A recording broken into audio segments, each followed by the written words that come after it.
जब 11 दिसंबर 2016 को कैरो के सेंट पीटर चर्च में समीहा के ठीक बगल में एक बम विस्फोट हुआ तो सभी को लगा कि वह मर गई है, लेकिन समीहा चमत्कारिक रूप से बच गई और अब उसके ठीक होने के बाद वह यीशु की उपस्थिति की गवाही देती है।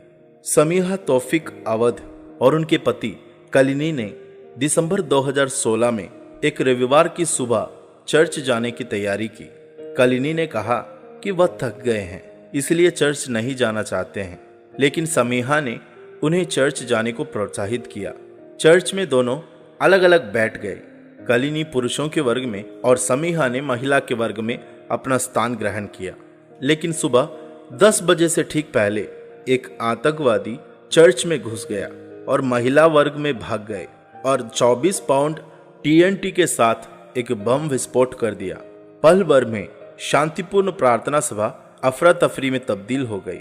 विस्फोट की आवाज चर्च से गूंज उठा और धुआं, अंधेरा और चीखें निकल गई। जैसे ही बचे लोगों ने अपने प्रियजनों की तलाश की, कलिनी ने महिला वर्ग में भाग गया और समीहा को बुलाने लगी। वह उसे नहीं मिला। विस्फोट से महिलाओं के शरीर और चेहरे खतरनाक रूप से घायल हो गए थे और एक व्यक्ति को दूसरे से पहचानना मुश्किल हो गया। कुछ ही घंटों बाद कलिनी ने अपनी प्यारी पत्नी को अस्पताल में पाया, इतनी घायल कि वह उसे पहचानना मुश्किल था। वह नहीं बचेगी, डॉक्टर ने उसे बताया। कलिनी टूट गया। वह अपनी प्यारी पत्नी के बिना अपना जीवन कैसे जारी रख सकता है। लेकिन लगभग 1 साल बाद कैरो के शहर से दूर उनके छोटे से अपार्टमेंट में कलिनी और समीहा से मिलने कुछ लोग गए।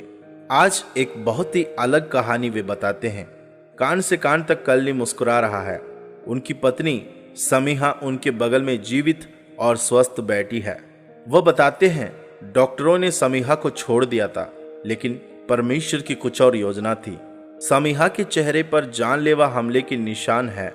उसने अपना आधा चेहरा खो दिए और एक तरफ वह सुन, सूंघ या देख नहीं सकती, लेकिन जब वह मुस्कुराती है तो उनके चेहरे का दूसरा हिस्सा चमक उठता है। उन्होंने मुझे पहले ही हमले में मारे गए पीड़ितों की सूची में डाल दिया था, उसने कहा। डॉक्टरों ने सोचा कि मेरा इलाज करना बेकार है, इसलिए वे मेरी जांच करने आया कि क्या मैं पहले ही मर चुका हूं, लेकिन मैं जिंदा रहा। समीहा कैसे बची ये कोई नहीं बता सकता है, लेकिन उसने किया। क्योंकि वह जिंदा रही, डॉक्टरों ने सर्जरी शुरू कर दी। यह एक लंबा रास्ता था, लेकिन यीशु हर समय उसके साथ मौजूद थे। मुझे विस्फोट और उसके बाद के पहले दिनों के बारे में ज्यादा याद नहीं है, उसने कहा, लेकिन मुझे याद है कि मैंने यीशु को छत पर देखा था जब मैं विस्फोट के बाद जमीन पर पड़ा था। यीशु उसे प्रकट होता रहा, अस्पताल में भी।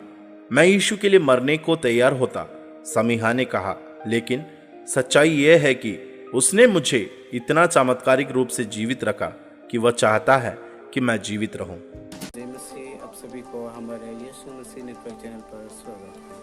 अगर आपको हमारे वीडियो आपको अच्छा लगा तो आपका वीडियो को कर दो लाइक और शेयर कर दो, और इस वीडियो को आप सब्सक्राइब कर दो। सब्सक्राइब करने का साइड में जो एक बेल घंटी होता है, उस बेल घंटी को क्लिक करो ताकि आने वाले समय में जो भी वीडियो आएगा सबसे पहले नोटिफिकेशन आपको मिलेगा।